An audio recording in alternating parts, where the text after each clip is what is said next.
Okay, let's try this one more time. This is Ofuro. Well, last couple times I tried to record this, playback wasn't available, which I kind of don't know why. But I am rehearsal test reading pieces I wrote for Lit Quake in San Francisco. And it's a big literary festival, and I'm going to be one of the performers slash readers on October 15th at the Battery Club, and this is curated and organized by Emily Rubin of New York, who is notorious for doing readings in places like laundromats. This time it's going to be in a hot tub, so it's all water themed. Okay, so this is not fiction, but it's impressions. Ofuro. Everything moved. Nothing stayed still. The hot water sloshed against the hard tiled lip of the bath and spilled over in great splashes into the gutter. Toes dipped in, tentative. Another eager. Others still plunged in carelessly, followed by bared legs. So many. Thick like daikon, carrot thin, smooth like an eggplant, or dimpled and wrinkled like a potato at the end of winter.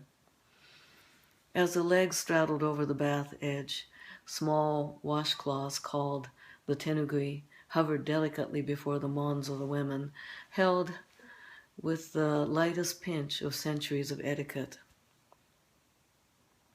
The girls at the cusp of their womanhood struggled with the grace of the towel and the grace of their nakedness, suddenly achingly aware of their changes in their hips, bony and thin no more, filling to soft curves, though they were unawares of the true changes and grievings yet to come.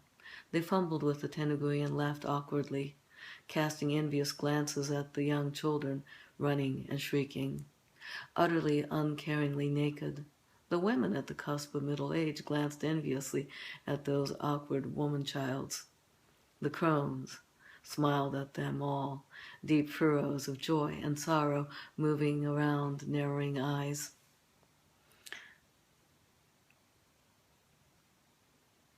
The bodies sink into the welcoming water. Water gushes over the rails into the grates. Fiddlehead curls of steam rise up and dissipate into the thick air. In Japanese, there's one word for hot water. No need to modify water with hot. Hot water is its own being. You. Or you if you're feeling polite. There's also one word for the bath. Ofuro. The words harbor so much more than the English word that simply say that it translates to a bath just doesn't do it justice. It encompasses the liquid, the container of the liquid, the space, the manners, the process of preparing the body before the water, the community, the conversations, and the mindset.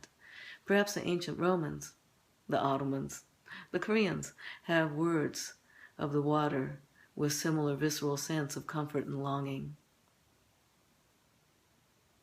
White tile walls harshly reflect the yellowing overhead light. No soft lighting to deny our bodily selves. Sags, flabs, scars, droops, roots, wrinkles, bulges, dents, stretch marks, and all. All bared, all truth, simple and universal. This is not a quiet place at all. The din can be unbearable. The 2 or so dozen voices chattering, catching up, gossiping, and chiding. Oh, and the laughter. They all bounce off the hard walls and swirl in the steam, forming 100 voices. Then these resonate again, and you're in an echo chamber of finches, minnas, mynas, crows, and parrots. You, the visiting Westerner, seeking some imagined oriental serenity, will likely stand confused and confounded. The birds will now chatter about you, too. The cacophony of the bird women ebb and flow. Let it wash over you, bathe in the waves of word and laughter. From time to time, a baritone hum wells up from a distance. Deep timbered laughter of the men rumbles, spilling over the high dividing wall, and falls into the women's bathing room. The women pay no attention. The bodies move through the water, forming a wake, which crosses another's wake, waves crest. Some women slip into the water while others emerge pink and glowing. An infant's cry slices through the chatter, a cooing voice, a full breast offered to the hungry child, unsolicited advice, of creaking voices received with half-hearted nods. Soon the bodies will rise from the nourishing waters to retreat to the liminal space, somewhere between the baths, the dressing room, and the weight of the world. They dry their hair. For a moment, there is stillness. Then all begins to move again.